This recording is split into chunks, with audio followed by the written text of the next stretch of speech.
So you just started Strikers, and as you progress through the game, you level up and acquire Bond XP to obtain Bond points to pour into Bond skills. But you might be wondering what would be the best ones to invest in right away, and I am here to answer your questions. However, as always, I must leave the disclaimer that what I decide here simply works for how I play, and if some of these skills seem more vital than what I make them out to be, feel free to give your reason in the comment section below, as I like to hear all sorts of takes, and who knows, you might have a really good reason that I overlooked. So with that out of the way, I'll be categorizing the skills in the order that I believe you should be working on maxing them out, and the first category is what I like to call the necessities. These are the sets of skills that I believe to be most important and should be maxed out as soon as possible. Also keep in mind that these are in no particular order within their respective categories. To start, the first skill I want to list out, and to no one's surprise, should be Bond Maker, as this allows you to obtain more XP and therefore unlock more skills. And the skill has a diminishing return as you level up, since the later you obtain it, the less mileage you will get out of it. Then we have Avenger, simply because it is one of the most consistent ways to stun an opponent.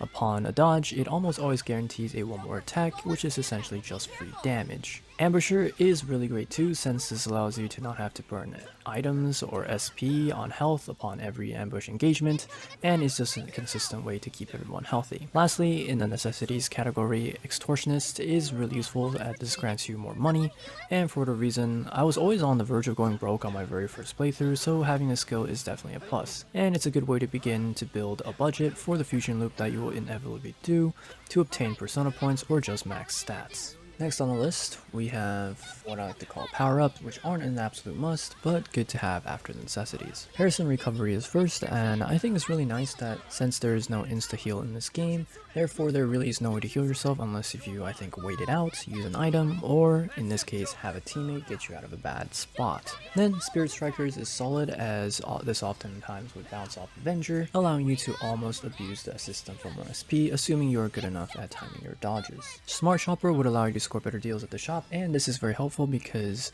you can then spend less money to buy ingredients to cook, and just overall allows you to conserve more money, which is a bit of a scarcity on your very first run. Next we have Safecracker, which allows you to open chests that would otherwise be locked, and oftentimes they hold equipment upgrades for your team, allowing you to save money from buying them. Master Chef is also really good, as I feel that the items you cook seem very efficient as compared to the items you can buy, so being able to cook more is just better for those long endurance battles. Going to the next tier down, this is a category that I like to call quality of life. While these won't be massive gains, they will enhance your playthrough and just make life overall easier. First in this category, we have tactical arts and supportive arts. These skills give you an ailment boost as well as technical high, respectively. These are great for combat, and if you are using an ailment build like Silkio Dormina, tactical arts is a must-have for sure, but again, only if you really abuse the technicals. Then, we have martial arts and spiritual arts, as these skills allow you to just basically deal more damage, but other than that, I feel that it's not really anything super critical. This could go higher on the list, but personally, I didn't feel really weak before upgrading these skills, so to me, it really isn't that big a deal. Oracle Recovery is up next, and you might be wondering why I have this skill so far down, and that is because while it does sound amazing on paper, what you actually recover just isn't worth it, and it really only is worth it until you stack it with Spirit Strikers and end battles with like all-out attacks or one more attacks. Then perhaps you can turn this skill into something that is sort of a bonus on top of other bond skills. Just overall, there are too little gains and this skill just costs too much. Highwayman and Pack Rat are other good skills to have, as they let you receive more items and junk respectively.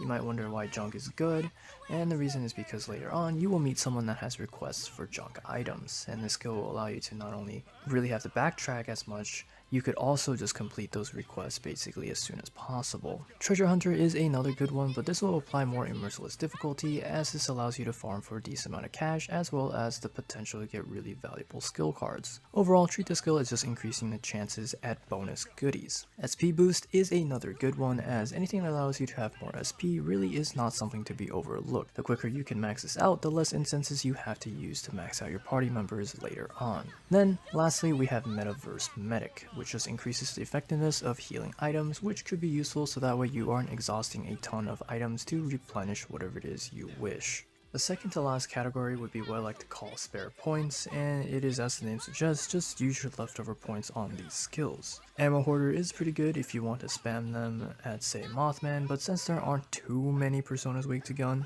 the ammo isn't super necessary and I usually have enough to go around, and if anything I mostly use Joker's charge shots to knock shields down. Then I have Joker's Wild, as this allows more mass to spawn, which means more personas and just more persona points.